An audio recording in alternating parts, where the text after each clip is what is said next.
Parliament പാസാക്കിയ അനധികൃത കുടിയേറ്റം ഇല്ലാതാക്കുന്ന ബില്ല് സുപ്രധാനമെന്ന് വി മുരളീധരൻ. രാജ്യത്ത് ഭീകരവാദം മാത്രമല്ല, ലഹരി പോലുള്ളവ തടയുന്നതിന് സഹായകരമാകുന്ന ബില്ലാണിത്.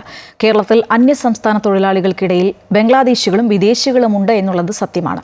ഈ നിയമം കൊണ്ടുവരുമ്പോൾ കോൺഗ്രസും CPM-ഉം സ്വീകരിക്കുന്ന സമീപനം ലഹരിക്കെതിരായിട്ടുള്ള പോരാട്ടത്തെ ദുർബലപ്പെടുത്തുന്നതാണെന്നും വി മുരളീധരൻ പറഞ്ഞു.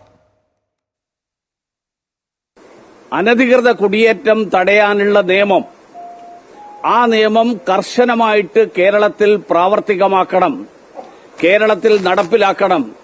സംസ്ഥാന സർക്കാരിന്റെ രാഷ്ട്രീയ നിലപാട്, ആ രാഷ്ട്രീയ നിലപാട് അഥവാ CPM-ന്റെ രാഷ്ട്രീയ നിലപാട് ഈ രാജ്യത്തിന്റെ അഖണ്ഡതയും ഈ രാജ്യത്തിന്റെ സുരക്ഷയും കേരളത്തിലെ സാധാരണക്കാരുടെ ജീവനടക്കം നഷ്ടപ്പെടുന്ന തരത്തിലേക്ക് വളർന്നുകൊണ്ടിരിക്കുന്ന ലഹരിയും, അതിനെ തടയണമെങ്കിൽ ഈ നിയമം കർശനമായിട്ട് കേരളത്തിൽ നടപ്പിലാക്കിയേ മതിയാകൂ എന്നുള്ളതാണ് ഭാരതീയ ജനതാ പാർട്ടിക്ക് ആവശ്യപ്പെടാനുള്ളത്.